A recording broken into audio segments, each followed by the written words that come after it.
Welcome to Conversations with Verdel Jones. I'm your host, Verdel Jones. And being an educator at heart, I'm dedicated to sharing conversations that inform and enlighten in the hopes that you learn something you may not have known. Thank you so much for tuning in to Conversations with Verdel Jones. And for all my Facebook watchers out there, make sure you like and share the show so people can check out what's going on with Conversations with Verdel Jones and get this valuable information. So we're in season 5, and season 5 is about embracing the life, and we're into the summer season, and it's about the seeds that grow. You know, in the spring when you plant seeds, you wait for the summer to see the fruits of your labor. So we're talking about that. That theme is the seeds, the growing part of that. So on Conversations with Verdel Jones, we have great conversations and great guests, and I am so excited about today's show.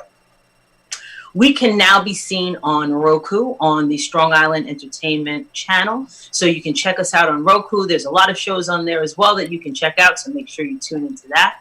We are very excited to now be on the Rewind Network on Comcast. So you can see us on the Comcast Rewind channel. You can see us on the Rewind channel on Comcast in DC, Delaware, and Pennsylvania. So check your local listings for that.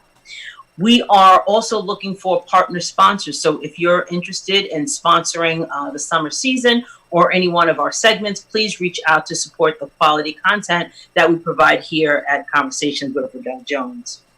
Let's see, what's another thing I can tell you? Oh, almost forgot. If you want to be part of the conversation, you can have your very own Conversations with Verdel Jones mug. So you can check out the information on how to get that. And you can go to my website, verdeljones.com, and get your mug today. All right, so let's get started with the week in review. So, you know, with all of this craziness with COVID-19, we're here in New York, actually on Long Island to be specific, and New York is starting to, we're in phase 4. I think today was phase 4, which means certain things are opening up. With that opening up, I'm still a little nervous about being in large crowds and being in too many places, so I'm really kind of still staying close to home. We opened up the, not really opened up, but the clerical staff where I work in the school district have been reporting to work. I actually went to work this week for 3 days and, wearing the mask and all that. It wasn't too bad. We don't have kids there. We don't have a lot of staff there. It's just the 12-month workers that are there, administrators and the clerical staff as well, and some of the custodians. But it's going to be very different, and I can promise you that in the beginning of the school year in the fall, it's going to look drastically different. We really still don't know what we're going to be doing or what it's going to look like, but we do know it's going to be different, and we can start reimagining schools. Schools have been operating the same way for 100+ years, so this is really an opportunity to shake things up, and things are really being shaken up by this. So we'll see what happens in the fall. So let's get to today's show. On today's show, we're talking about information that will empower you.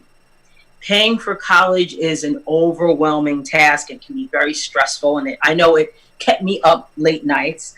In addition, we're going to be talking about politics. And, politics sometimes these days keeps you awake at night. So hopefully we'll get some sleep after we have our guest on today. And I'm looking forward to unpacking and navigating these topics. So we're looking forward to talking about financial aid and how to pay for college, and also some things that people can do within their community to make the community better in the way of government. We're going to be talking to an elected official. So we're going to take a quick break, and when we come back, we're going to welcome an elected official who is committed and dedicated to improving and building her community. So we'll take a quick break, and we'll be right back.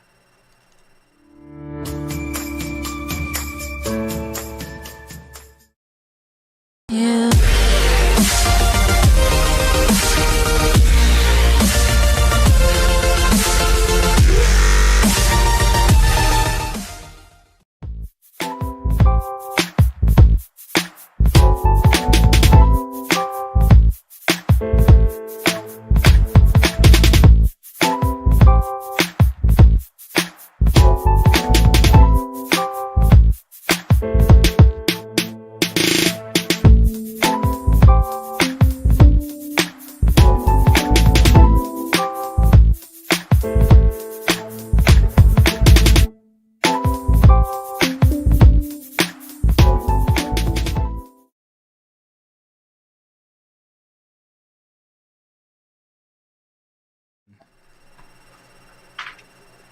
Welcome back to Conversations with Verdel Jones. As you see, I have my next guest here.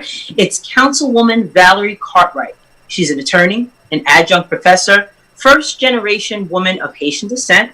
She's also a mother, a wife, a breast care survivor, and she's currently in her 4th term as a councilwoman in the town of Brookhaven in the 1st District, in District 1. Welcome here to Conversations with Verdel Jones, Valerie. Nice to have you. Thank you for having me. I was looking forward to this all week. I'm happy to be here. Oh, awesome, awesome, awesome. So the town of Brookhaven, for those people who are not in the Long Island area, is massive. Yes. It's one of the largest, right? Yes, we are actually the 2nd largest town in the state of New York. So in New York, there are 933 towns, and we are 2nd to the town of Hempstead. So town of Hempstead has almost 800,000. We have about 500,000. Wow, wow. So what area in Brookhaven do you serve? So I'm Council District 1, which represents Stony Brook, Setauket, Port Jeff Station, Terryville, and the villages on the North Shore: Oldfield, Belterre, Poquat, and Port Jeff. Oh, wow. Okay, and you are in your 90,000 in my district. 90,000 in your district, and you are in your 4th term as councilwoman. I am. So when I first ran for office in 2013, our terms were 2-year terms. So I've run 4 different elections for town council. This past November, I won my 4th one, and now we have 4-year terms. So I'm actually in a 4-year term now. Okay, okay. And I know you had a run for state senate as well. It didn't go as you wanted it to go, but why did you want to? We're going to talk about, you know, what a councilwoman is and local government and all of that, but why did you want to run for state senate?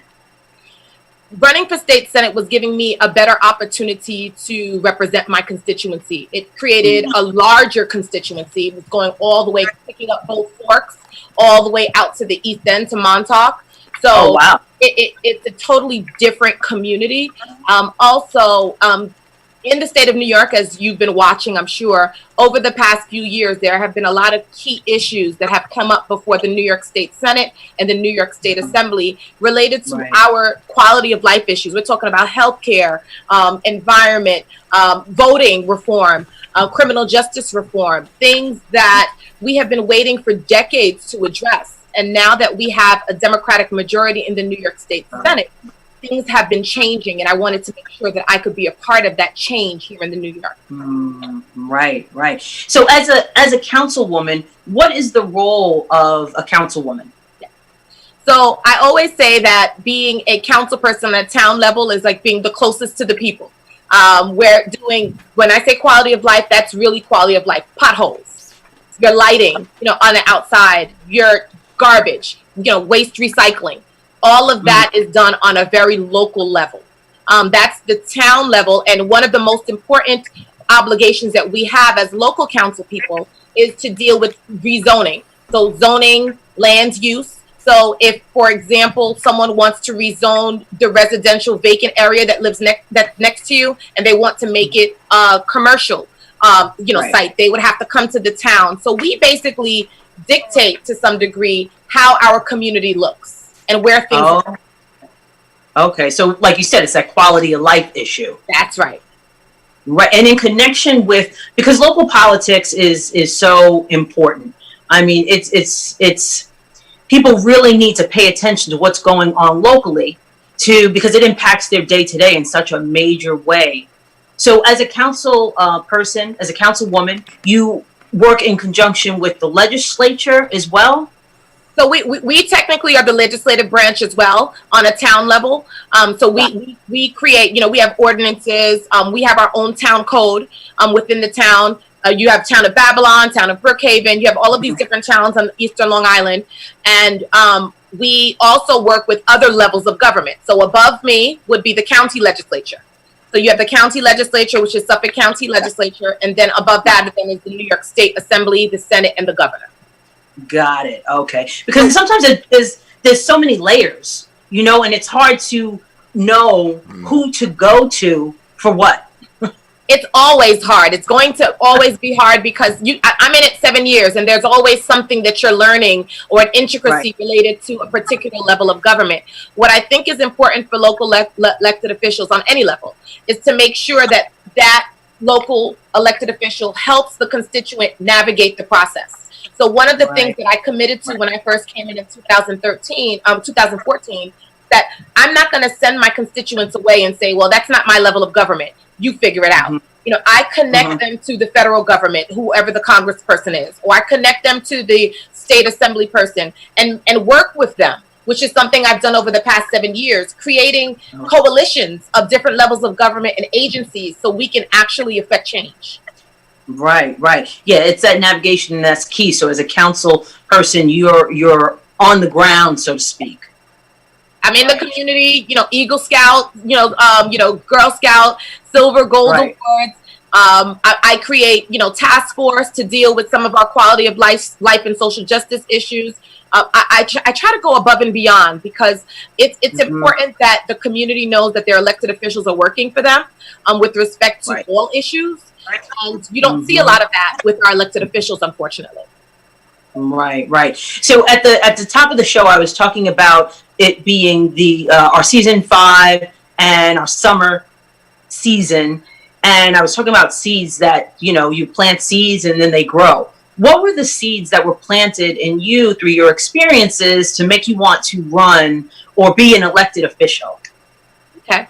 That's a good question. So I'll just go back very quickly to when I was young. My parents, being of Haitian descent, always imparted in me how important it was to have an education and to serve your community, whatever your community is. My dad, just recently became a citizen about 2 or 3 years ago, both of my parents. But my father served in the Vietnam War. So he served a country that was not yet his. But he felt an obligation as well because the country was giving him so much. So I always understood the importance of service. I'm a civil rights attorney as well. I've been practicing for about 16 years. I was pretty comfortable in my career path. And another local former elected official, Vivian Valoria Fisher, reached out to me and asked me to consider running for office. I say that I said no about 2 or 3 times. So you were being recruited, heavily recruited. Absolutely. She was planting a seed in me, and I was rejecting it, to be quite honest, because what I saw from politics was not pretty. I did not want to come into that world, but I counseled myself, and basically said that you need to be the change that you see. If you don't like what you see in politics, then you need to be part of the political process so you can change that framework. So I eventually prayed on it and then decided to run for office and won the first time I ran and have won consecutive elections after that. That's great. That's awesome. Let's unpack some of the issues, because we talked about some of the at the legislative level in our state. There's a lot of things that are going on. You had mentioned healthcare, and I also mentioned at the top that you are a breast cancer survivor. So with healthcare, what are some key things that we need, especially with COVID? What are some things that we need to either think about, look at, or pressure our elected officials to make some movement on? So one of the key issues with respect to healthcare on a state level that I ask everyone to step into is the New York Health Act. And we're talking about universal healthcare. We're talking about making sure that everyone has accessible, affordable, and quality healthcare. When you look at COVID, you look at some members of the immigrant community that were hesitant to even go to the hospitals when they thought that they might have been diagnosed with COVID because of fear of retribution, fear of being deported. We should not be acceptable of a community that does not open up their doors, the healthcare system, for everyone that is present. Through COVID, we saw how interconnected we were. We couldn't say, well, they're not citizens or they don't look like me. Everyone's health impacted everyone else's health. So we need to step up and make sure that if the federal government doesn't pass Medicare for all, that we on a state level step in where the federal government is failing and push for universal health care so that we all have health insurance. So let me just ask you a question about that. If the federal government, like you said, there's no Medicare, Medicare for all. How does a state, how are they able to provide that? So what happens is every federal government has its own jurisdiction, and they give the states certain powers in certain areas. So as it relates to education, if you've been watching the governor speak, he keeps saying, I make the decision as to whether the school's open, not the federal government. So the state has certain jurisdiction over certain areas and issues. So education is one of them. Healthcare is another. However, if the healthcare system changes on a federal level, then the state can continue to buy into that rather than having to say we need to create our own system. But if they to do so those funds, I'm sorry to interrupt. So those funds that New York would have to put in more money, so to speak, to cover the healthcare for all, is that kind of because the federal government might not pick up that amount? Is that how that kind of works? So what we're looking at now is an insurance system where a lot of money is going into the insurance companies regulating who gets what, co-pays, and all of that affects our ability to actually have affordable quality healthcare insurance. Where it would take the healthcare out of the insurance world, and it wouldn't be an industry situation, and it would be something that comes through the government, and everyone would have access to it. So it's basically shifting funds from, instead of the money going into the insurance industry and people getting rich there, the money, we're still paying into it, but we'd be paying into it through a different form. A different form, yeah. It is a little bit, confusing. I have this argument, and it's not really an argument, but I have a debate with my husband all the time about Medicaid for all, and, and I'm actually on his insurance from work, but I'm an educator. So I'm a public, I work for New York State, basically. And we have, decent health care through my job, and I get his. But, I'm saying, well, I like, and you'll hear people say this, I like my health care. I don't want to get rid of my health care. I like it.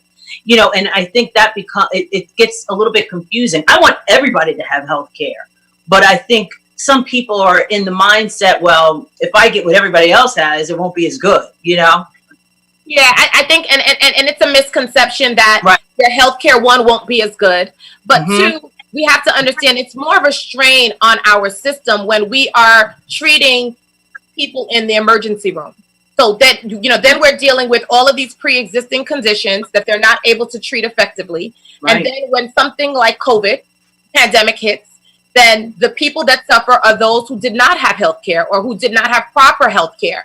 And then, again, we talked about the interconnectivity. It starts to affect our family because, so we need to look at it from a broader perspective. And I'm truly hoping that with what just happened to a lot of our Black and brown people, how we were significantly impacted as a result of COVID, more so than any other communities, that we will understand how important it is to advocate and to educate each other and advocate to our elected officials that the time for change with respect to healthcare and so many other things is right now. My husband is sitting there. He's loving everything you're saying. Tell him I can't wait to meet him. So we could talk about so many different things, for hours. I did want to get to education. Because right now, I work in a school district on Long Island in Nassau County, and we are trying to figure out what are we going to do about returning to school in the fall. What is that going to look like?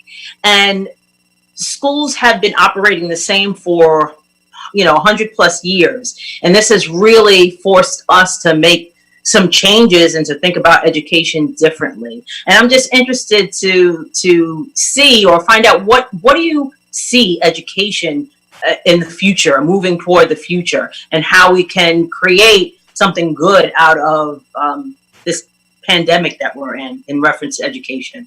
So I think that through the pandemic, one of the things that we hopefully everybody learned is how to be more resourceful, how to utilize the tools that are before you. Even when you look at workplace environments, many people were told that they couldn't work from home up until the COVID pandemic, and now we figured it out. Right. Kids now know how to use, these different systems and technology. And we should have been teaching them that a lot more before, but we were forced into doing that. But we also understand the importance of in-person learning, right? So we need to make sure that we do everything in our power to incorporate back the in-person learning, because this virtual, it impacts our ability to work with our children. It impacts our ability to help our special needs children. There's so much that needs to be done. I can say that from an education perspective, we need to make sure that the experts on education are at the table. So we as elected officials can't say, we know what's best for the kids. We need the experts, which are the teachers and the administrators, at the table saying, if we're going to start reimagining education, let's start with us first. Let's make sure the parents are also at the table, and that we're not only educating the kids, but we're educating the parents on the tools necessary to be able to support the kids through this process. Absolutely. Absolutely. It's so true. And I think I'm hoping that this will spark that conversation and that dialogue, and having the people who are the experts at the table, as you said, it's so important. It's so important. So let's. We are running short on time, so I want to ask you what's next. We have in my area, Councilwoman Jackie Gordon is running for Senate. So running for Congress. Yeah. I mean, I'm sorry, running for Congress, and we're in her corner, and I'm in her corner too. So what's next for you? How do you see your, you ran for state Senate. Will you have another run at it? What do you see in your future? Well, I'm a believer in God, and I believe that he has a plan and that everything happens for a reason. So I put my best foot forward with this New York State Senate race. It was an amazing experience. And we did a lot of great work on the ground. We energized a lot of people that weren't energized about politics or government. I have connected with a lot of the young progressives, young Black and Brown community members that are now saying, how do I continue? Like, what's the next step? Tell me what to do. And they're waiting for direction from all of us that have been in the game for a while. Those that have been pushing for change for decades that we're actually finally seeing with respect to police reform, criminal justice reform. So I am going to stay, I'll say, in the game. I'm a councilwoman for another 3 years, but also I'm an advocate in the community, and I work and mentor and assist young people through the process of different levels of government. And I bring in interns to try to groom them. So I'm going to continue doing the good work. We actually have a lot more work to do right now. And we're in a very good place because the eyes of so many have been opened. We have allies standing next to us that weren't standing next to us before. And many of those fights that we always had to pick ourselves, that we had to stand up and fight against injustice, we have others that are working with us. So we have to capitalize on this movement, not only for true change in education and healthcare and just, justice in general, but for the election that's coming up in November. We need to get Jackie Gordon in, as our next Congresswoman. I already call her Congresswoman Gordon. We need to make sure that we shift the way government works. Shouldn't be pay to play. It shouldn't be how much money you have that gets you elected into office. There's so much that needs to be done on a political level that we need all boots on the ground. We need everyone working with us and everyone saying, teach me, how can I be a part of this? Because what I'm seeing, we're tired of it. And we're not going to accept it anymore. We have to change the way things work now. Wow.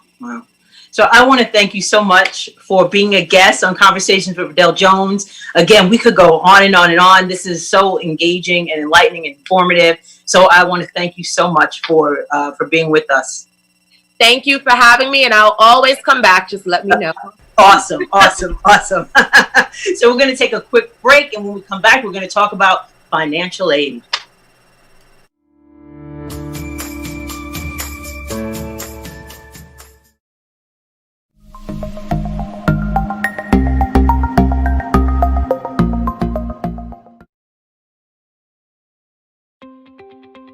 Looking for a way to promote yourself or business? Do you need a quick and easy way for your clients or audience to see what you're about? Myanmar Productions is the solution to your promotional needs. A video on a landing page can help increase conversions by 80% or more. And marketers who use video grow revenue 49% faster than non-video users. With our personal attention to detail, we will create a video that will help you promote yourself or business professionally and attract the attention of potential customers. 64% of consumers make a purchase after watching branded social videos, and an initial email with the video receives an increased click-through rate by 96%. We create videos for business owners,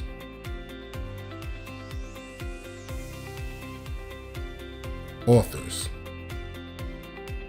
speakers, and more. From storyboarding and voiceovers to editing, Myanmar Productions will work with you to create a promotional video that will increase your visibility and generate revenue. Family is our foundation, and with Myanmar Productions, our family is there for you. For a free consultation, contact us at myanmarproductions@gmail.com or call us at 516-289-4947.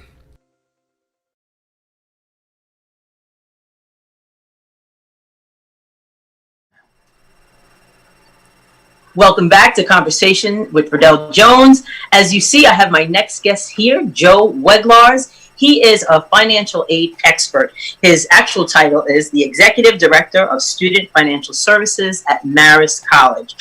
He's also the President of Finance for the Northeast Association of Student Employment Administrators. So welcome to the show. It's great to have you.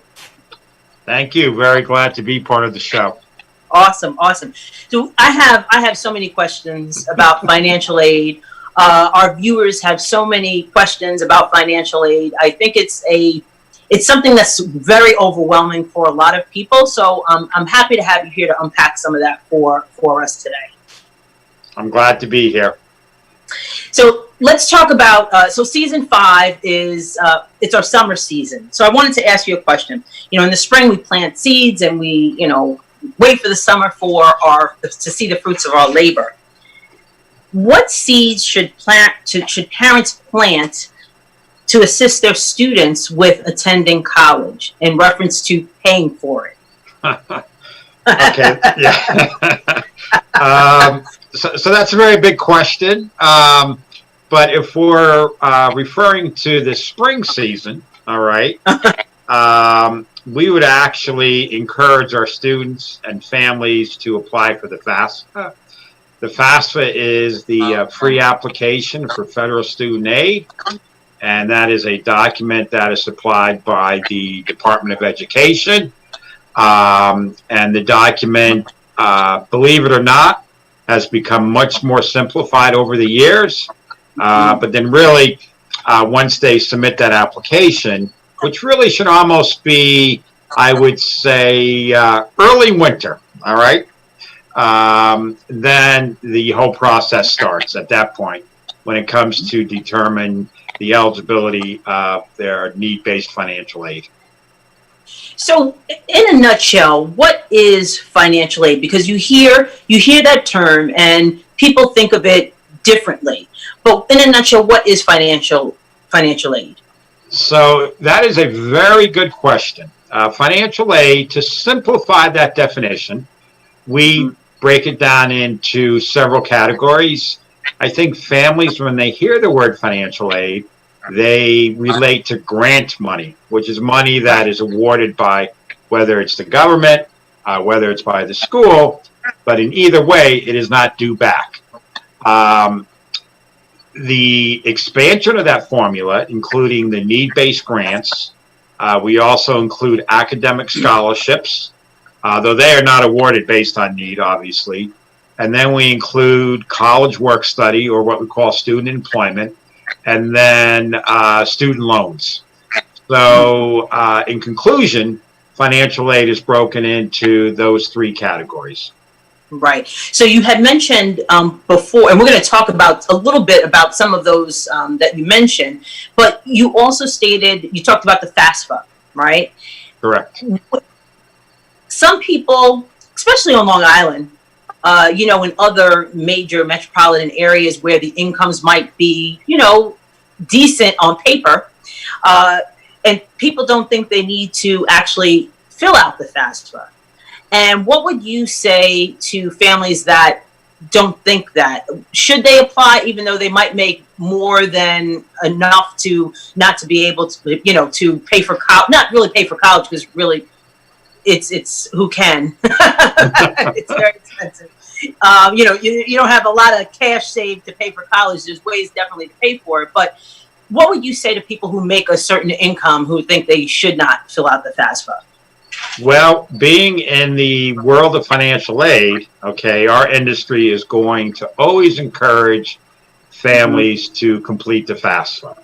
Now, yes, we do get that comment constantly, where they feel, the families, that they are not going to be eligible for any need-based grant money, and they really don't want to go through, as they say. I think it's a couple issues. One is the challenge of filling it out, and there might be a little pride there too of filling out the FAFSA. But in order to determine your eligibility for a government student loan, the FAFSA does need to be completed. So we always encourage our families to complete the FAFSA, and the majority of our families, they will complete it. Once they complete it their freshman year, then it becomes much easier, because what the Department of Education will do is just roll the information from their freshman year to their sophomore year, and then the families will just have to update any of that financial information on the FAFSA, for the sophomore year and going forward. Right, so they have to do it every year. Yes, they do. It's easier then. Okay. Yep. So financially, it's a lot of different pieces to it. There's loans, the grants, in work study you had mentioned, and what we like to share with families, because I do work in in a guidance capacity, school counseling capacity. We tell the parents, if you want to take out any type of loan, the best types of loans that you could get would be the federal loans. Can you explain, and to get a federal loan, you have to complete the FAFSA. Can you explain the difference between a federal loan that somebody would get and a private loan to pay for college, let's say? Sure. So the federal loan is, once again, you complete the FAFSA, determines your eligibility based on whether or not the loan is going to be classified as a subsidized loan or a unsubsidized loan. And this is where the terminology can get a little complex. So just hang with me, all right? So subsidized is what you want.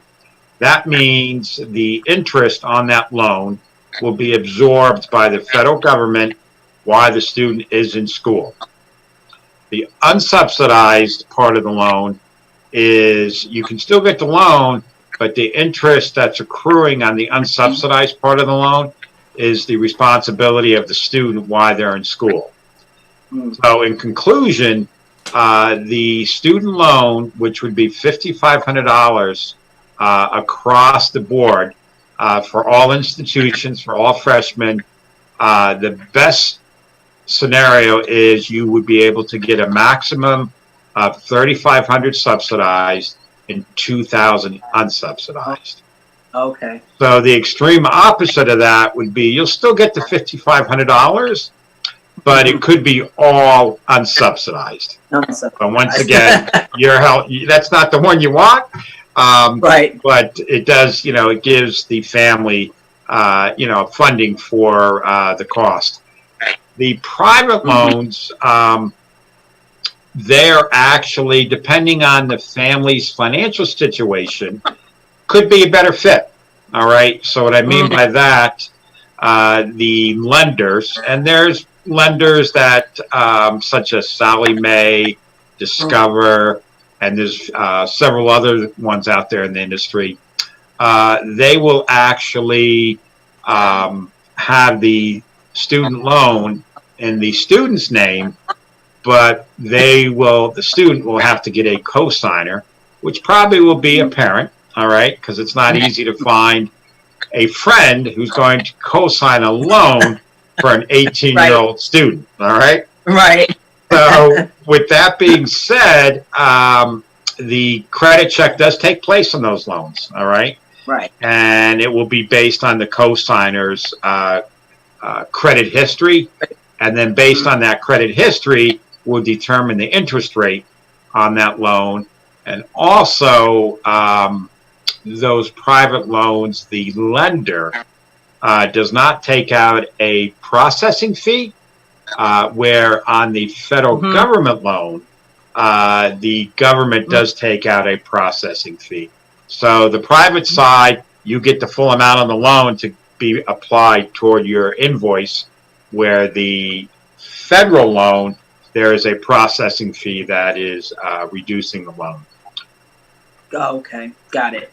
And then, so now you have the loans, and there's also grants, and if you can just like kind of clear up the Excelsior, because in New York we have an Excelsior, program, Excelsior scholarship, I guess you would call it, or Excelsior grant, and if you make a certain income, you're eligible for that. But is it only for public schools? Because you have all of the New York State, SUNY schools or CUNY schools, and you can get an Excelsior. Do private colleges accept Excelsior, the Excelsior scholarship? And can you explain the difference between what a state institution might do as opposed to a private institution? Sure. So the Excelsior scholarship is, as you were saying, is actually a funding from the state of New York, where it's based on your adjusted, or the household New York State adjusted gross income, and that continues to escalate every year, where now I think it's close to 150,000. Oh, it's 150. If your income is below that dollar amount, you would be eligible for that scholarship at New York State public schools, as you commented, and it would only go toward tuition. So the understanding of the scholarship, we want to make sure our families realize that, let's say the student's going to get a TAP grant. The TAP grant is actually going to reduce the amount of that scholarship to be applied toward tuition. And in addition to that, there's a lot of criteria that needs to occur why the student is participating in that scholarship, based on really its academic progress and academic success. And then when the student graduates from college, they actually are required to find employment in New York State. And if that is unable to occur, then there is some liability that is due back to the state of New York. So, I mean, the program is relatively new. So I do know that, time will tell, to how all those criteria, both academically, financially, how it all comes with our return on investment. So for private schools in New York State, I would say probably about a third of the private schools participate in the program. Now it's a little different, where the state of New York, they will allow X amount of dollars to go toward the tuition at that private school, but in return, the school needs to match that scholarship dollar for dollar.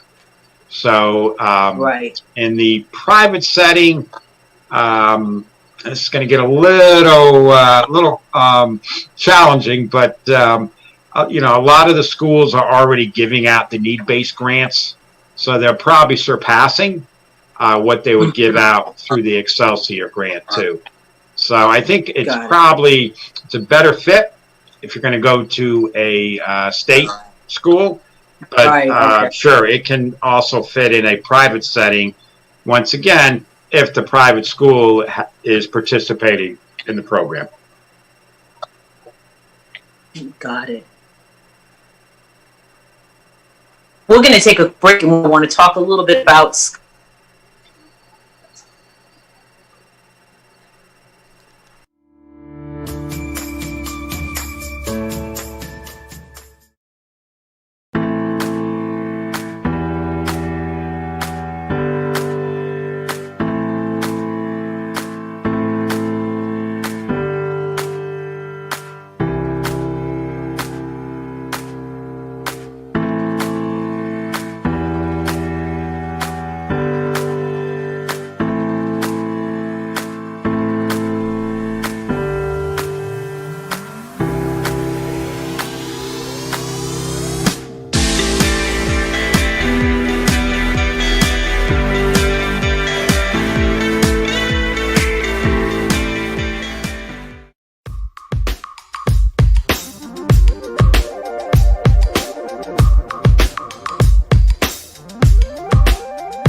So the youth, the opportunity to see what it looks like and be a part of it.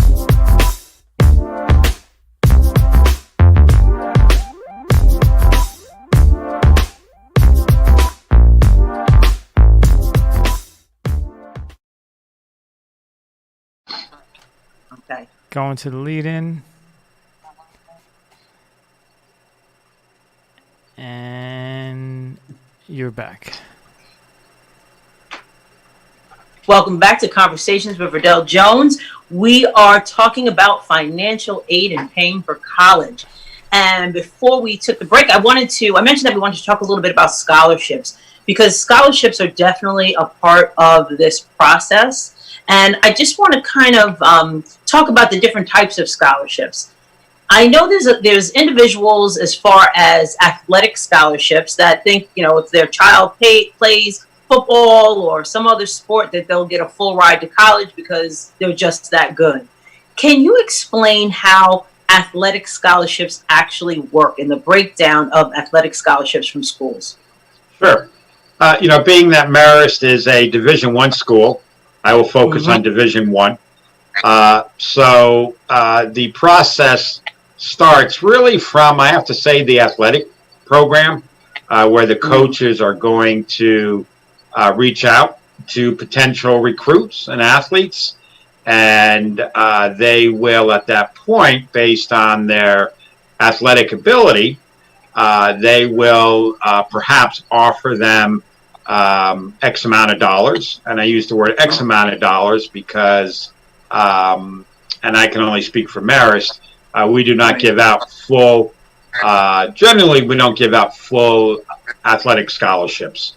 So, when you hear the conversation that my son or daughter is on an athletic scholarship, depending on the school, more than likely it's a partial athletic scholarship. So, and the sport too, right? The sport has a lot to do with it as well, doesn't it? Yes, it does. Yeah. Yeah. So it depends on where the college is focusing on their sports. So, for example, Marist, we're in the MAC athletic conference. So all the basketball programs in that conference, they will give out full athletic scholarships. But that is the only sport that they have committed to that across the whole conference. So the athletic scholarship gets awarded to the student, and then a lot of the processing and signing what we call the national letter of intent comes through the financial aid office, and then we send out the necessary documentation, and then the athlete, it is required that they sign the contract. This is something that is done every year. Now, depending on the school's policies and the athletic program, we have what we call a flat policy, which means the students that are getting a partial athletic scholarship, we do not increase that from year to year. That is not always the policy at all other schools. So you want to be aware of that too, where you get X amount of dollars your freshman year, costs will go up throughout their 4 years at the college. Is that scholarship going to be adjusted to reflect the increase in those tuition costs?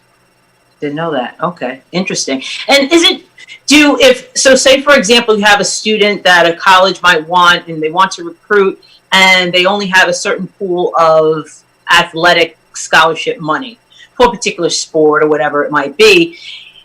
Do colleges try to meet the need if they really want that student there, as far as maybe academic scholarships or some other type of scholarship? So what the college will do is we do a combination of the funds. So what I mean by that is part of the scholarship could be athletic. Mm-hmm. Another part of it could be academic. And another part could be what we call the need-based grant.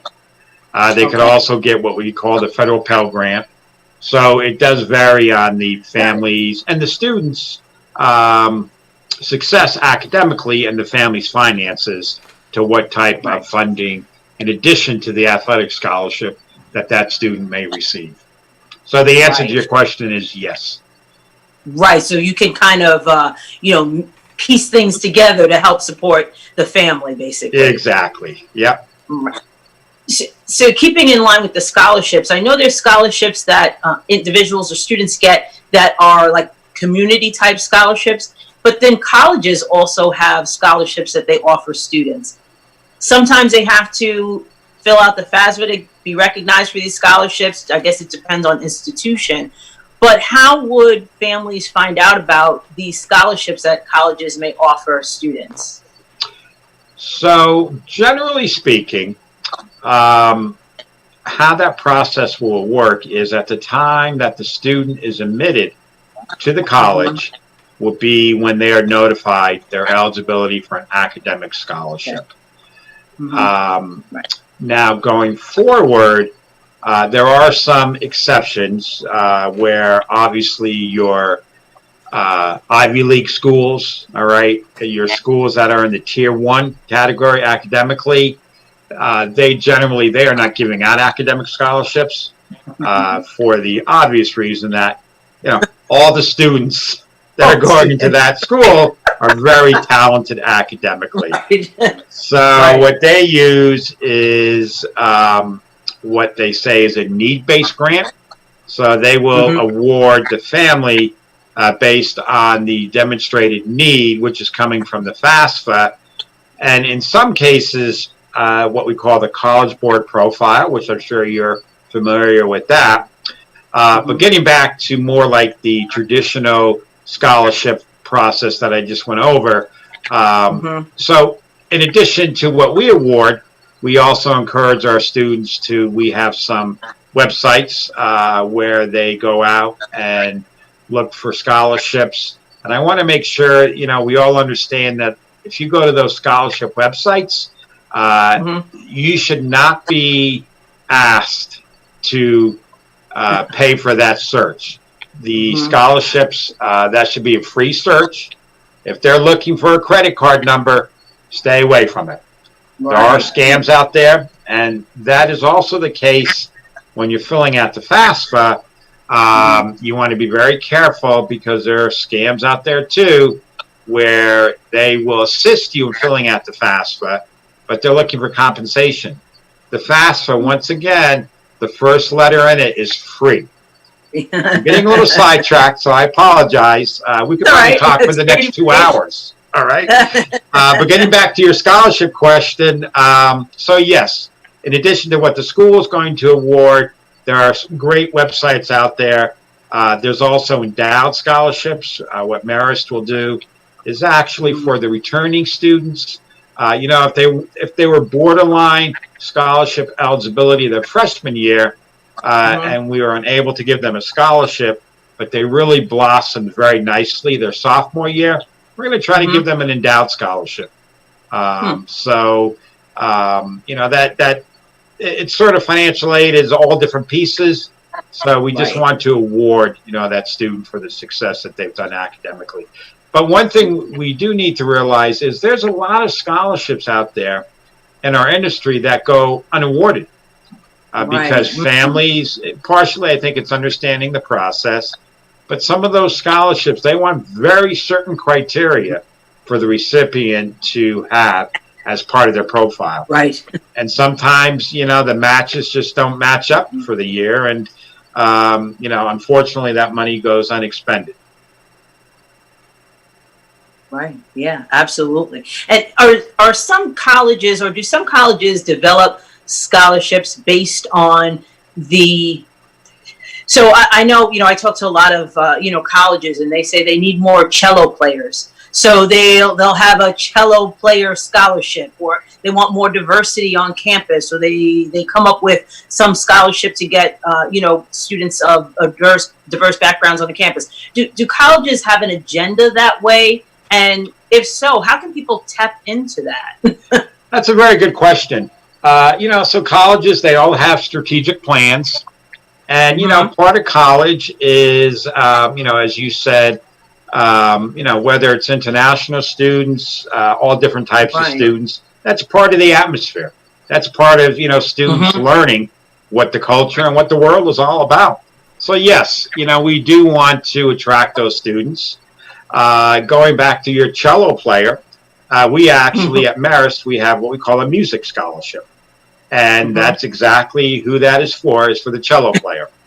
So we want to make sure that our families are aware that even if you didn't receive an academic scholarship, or you didn't receive the amount of the academic scholarship that you had hoped for, there's still other scholarships. Speaking for Marist, we have music scholarships. We also have theater scholarships.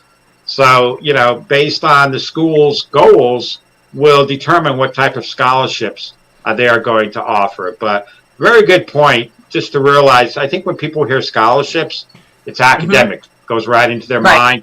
But to realize that there's more to that definition than just academic. In general, where can people find information in reference to navigating the financial aid process? Well, I'm going to say Marist College website, but no. In addition to that, they can actually, I would start probably on the Department of Education, where we have www.gov.ed. All right. And that really will just sort of start the foundation. And then the school that they're interested, or the schools that they're interested, their financial aid websites will have more than sufficient information on how to go about it. We've really tried to, over the years in the industry, and technology has allowed us to do this, to simplify the process, because we do understand it can be, it's very overwhelming. It's overwhelming. Right? It's a lot of money. We're dealing, as I always say, the family's two biggest assets. It's their kids and their money. All right. That's right. We are very sensitive of that, and all schools are. So, but yeah, I would probably recommend, they go to, the college of their choice or choices to see how that whole process starts. And I will say that colleges are very, very helpful with families in reference to the financial aid processing, just giving information, because parents don't know. So it is definitely reaching out to the colleges is a way to go. Yes. So, of course, we are out of time. We could go on for hours, as you said, talking about financial aid. There's so many different layers to it, a lot of information. And I want to thank you so much, Joe, for being a guest on Conversations with Verdel Jones and sharing your wealth of knowledge with us. You're welcome very much. And thank you again for giving me the opportunity. Okay. So we're going to take a quick, thank you. We're going to take a quick break. And when we come back, I'll give you my final thoughts.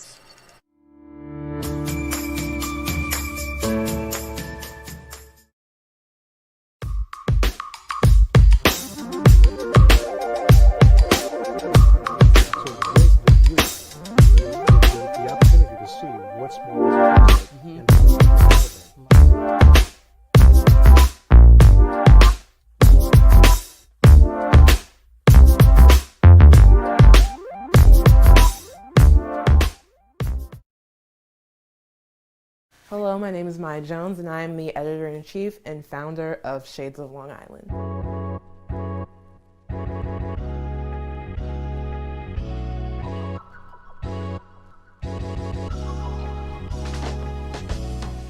Shades of Long Island is a website and a media outlet that highlights stories related to minorities, millennials, and Generation Z on Long Island. Check out the site because you're going to get great content, diverse content, local content, Long Island content.